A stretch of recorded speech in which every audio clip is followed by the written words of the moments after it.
Bonjour, je m'appelle Martine Boyer, je suis maire adjointe déléguée à la Pierre-Saint-Martin et l'une des 3 habitantes de la Pierre-Saint-Martin à l'année. Alors la station de la Pierre-Saint-Martin, c'est une petite station située à l'ouest de la chaîne des Pyrénées, donc très proche de l'océan, on disait 60 km, 100 km à vol d'oiseau peut-être. Et on se rend compte bien sûr qu'il y a, quoi qu'on en dise, un changement climatique et qu'il fallait que nous nous posions les questions sur la préservation de notre lieu de vie, de travail et sur l'enneigement qui allait peut-être devenir un peu problématique.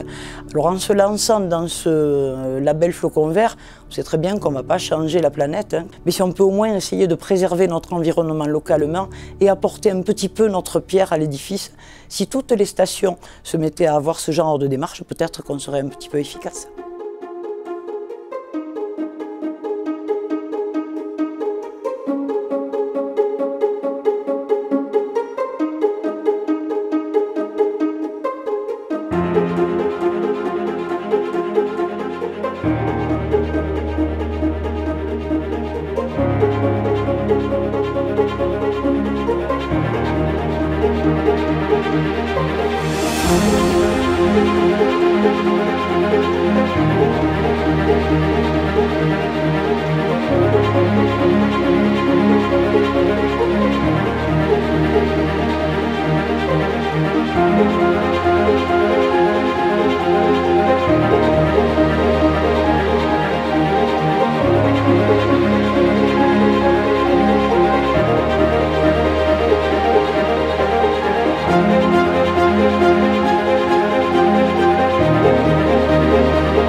Je m'appelle Dany Pondelat et je suis la fille de Jean-Marie Launay-Peyret, qui est le créateur de la station de la Pierre-Saint-Martin. La station a d'abord été l'histoire d'une route forestière pour pouvoir faire des coupes d'arbres facilement, et qui a encore été prolongée encore plus haut à travers le Braca pour arriver à la station à 1650, l'altitude où elle se trouve maintenant implantée. Ce site a été déjà vanté par de nombreux randonneurs qui vantaient ces champs de neige magnifiques.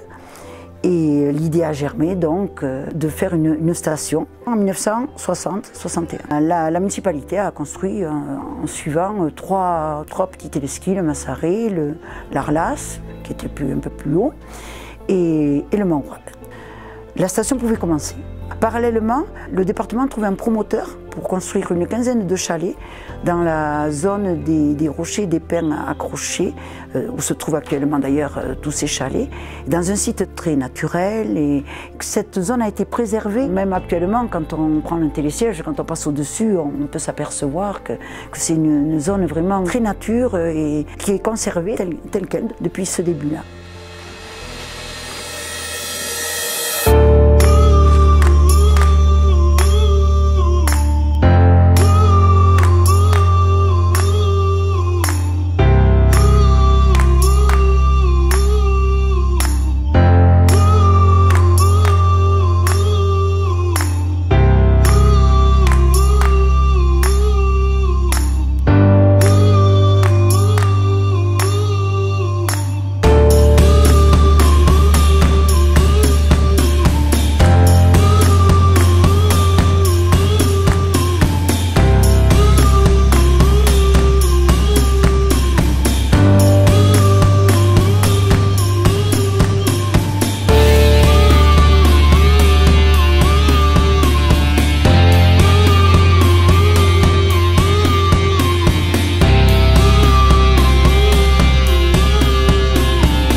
toujours, même sans passer flocon vert, puisqu'on ne connaissait pas cette appellation à l'époque, mais déjà on pensait à préserver notre site, puisque, je répète, c'est un site remarquable et c'est un de nos atouts et ce qui retient et fait venir la clientèle.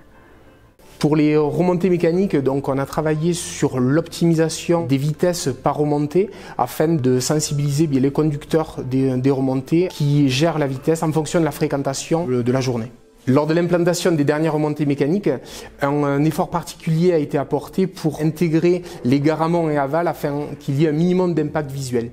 Sur le damage, on a aussi travaillé sur la formation des dameurs avec des formations en éco-conduite. On récupère les eaux pluviales des bâtiments, donc ce qui permet de recycler les eaux pluviales pour la production de neige de culture. Ça fait plus de 10 ans qu'on a pris conscience de l'impact qu'on peut avoir sur le milieu naturel, alors à notre niveau, mais on essaie de limiter au maximum sur notre activité quotidienne. Et le flocon vert vient récompenser tout le travail qui a été fait collectivement. Alors, parmi les axes de développement touristique, la mobilité est au cœur des préoccupations aujourd'hui du tourisme et on essaie par des actions de communication mais aussi d'investissement de stimuler les montées en bus, puisqu'il y a un bus qui existe déjà, et de développer des solutions alternatives aux véhicules individuels pour monter ici à la Pierre-Saint-Martin.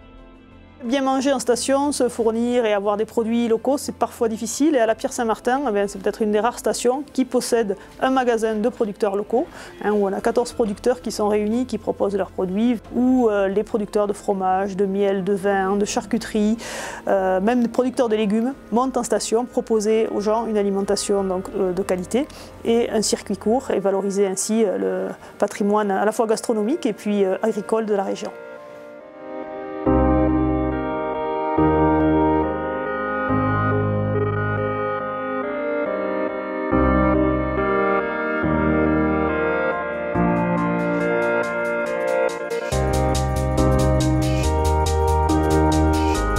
La Pierre Saint-Martin che è una montagna straordinaria, che è vera in estiu, che è vera in inverno, che è importante aiuto di proteggere questa montagna, perché abbiamo qui un capitale ecologico, un capitale naturale che è eccezionale e che invita il mondo a bene vedere questo paese da planeu e senza la neu também.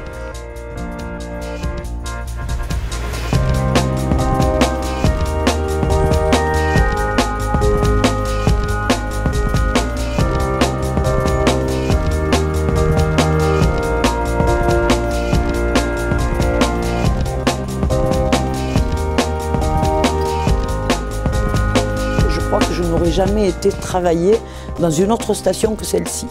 Voilà, celle-ci c'est vraiment un coup de cœur. Elle a un environnement paysager que peu de stations ont, je crois. On s'y plaît énormément. Et si on n'en est pas parti, c'est parce qu'on n'a pas eu le courage de redescendre dans la vallée. Tant que la santé nous le permet, nous allons rester ici pour profiter de ces paysages magnifiques.